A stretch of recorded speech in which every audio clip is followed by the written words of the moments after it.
শহরের এক কোণে সিয়াম সাহেবের বিশাল অট্টালিকা। ঘরের দেয়ালগুলো দামি মার্বেল পাথরে মোড়ানো, আসবাবপত্র সব বিদেশি কাঠে তৈরি। বাইরে থেকে দেখলে মনে হয় সিয়াম সাহেব পৃথিবীর সুখী মানুষদের একজন, কিন্তু তার ঘরের ভেতরে একটি অদৃশ্য হাহাকার সবসময় ঘুরে বেড়ায়। সিয়াম সাহেব প্রতিদিন সকালে ঘুম থেকে উঠে এক অদ্ভুত বিষণ্ণতা নিয়ে। তার মনে হয় বুকের ভেতরটা যেন খা খা করছে, একটা বিশাল শূন্যতা তাকে গিলে খাচ্ছে। মাঝে মাঝে তিনি একা একা ব্যালকনিতে বসে থাকেন। তার মনে প্রশ্ন জাগে, টাকা আছে, সম্মান আছে, পরিবার আছে, তবুও কেন আমার মনটা বারবার এমন খারাপ হয়ে যায়? কেন এক অজানা ভার আমার নিঃশ্বাসকে ভারী করে তোলে? একদিন বৃষ্টির বিকেলে তিনি তার বাল্যবন্ধু এবং স্থানীয় মসজিদের ইমাম মাওলানা রহমতুল্লাহর কাছে গেলেন। গিয়েই ভেঙে পড়লেন। বললেন, বন্ধু, আমার জীবনটা যেন এক মরুভূমি হয়ে গেছে। কোনো কিছুতেই শান্তি পারি না। এই মন খারাপের অসুখ থেকে আমি কিভাবে মুক্তি পাব? মাওলানা রহমতুল্লাহ কিছুক্ষণ চুপ থেকে সিয়াম সাহেবের দিকে মমতা ভরা দৃষ্টিতে তাকালেন। তারপর বলতে শুরু করলেন এক গভীর জীবন দর্শন। 1. আত্মার তৃষ্ণা ও খাঁচার পাখি। সিয়াম, একটা কথা শোনো। আমাদের এই শরীরটা হল মাটির তৈরি একটা খাঁচা, আর এর ভেতরে থাকা আত্মা বা রূহ হল জান্নাতের এক পাখি।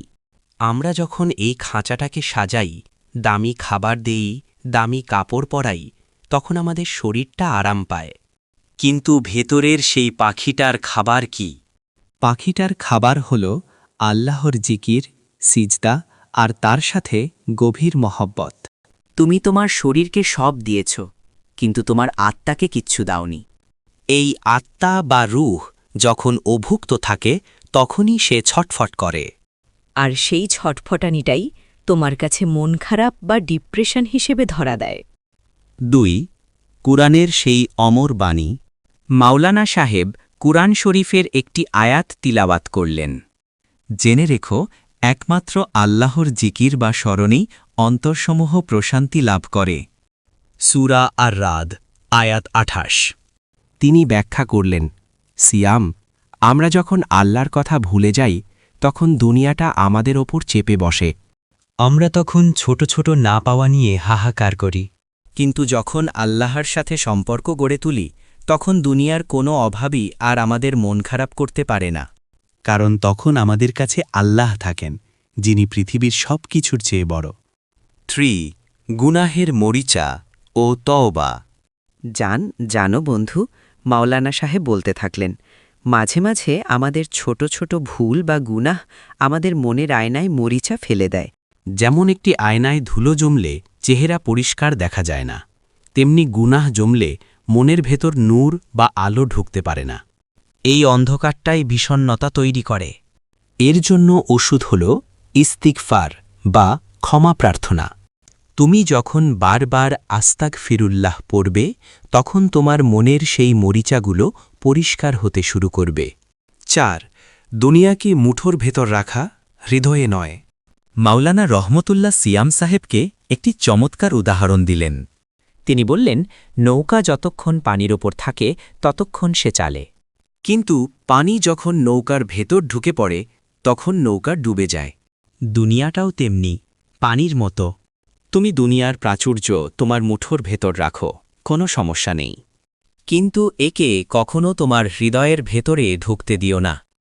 হৃদয়ের সিংহাসনটা শুধু আল্লাহর জন্য খালি রাখো। দেখবে তখন তোমার মন খারাপ হবে না। গল্পের শিক্ষা ও বাস্তব কিছু আমল। সিয়াম সাহেব সেদিন থেকে তার জীবন বদলে ফেললেন। তিনি অনুভব করলেন মন খারাপ হওয়াটা আসলে আল্লাহর পক্ষ থেকে একটা সংকেত, যে সংকেত তাকে বলছে, হে বান্দা, তুমি অনেক দূরে চলে গেছ, এবার আমার কাছে ফিরে এসো। আপনিও যদি এমন অনুভব করেন তবে এই কয়েকটি কাজ নিয়মিত করতে পারেন। গভীর রাতে নির্জনে কথা বলা। যখন সবাই ঘুমিয়ে থাকে তখন 2 রাকাত নাফল নামাজ পড়ে আল্লাহর সাথে নিজের সব কষ্টের কথা খুলে বলুন। মানুষের কাছে বললে মানুষ ছোট করে, কিন্তু আল্লাহর কাছে বললে তিনি মর্যাদা বাড়িয়ে দেন। শুক্রিয়া বা আলহামদুলিল্লাহর চর্চা। আপনার যা নেই তার দিকে না তাকিয়ে যা আছে তার জন্য কৃতজ্ঞতা প্রকাশ করুন। দান সৎকা।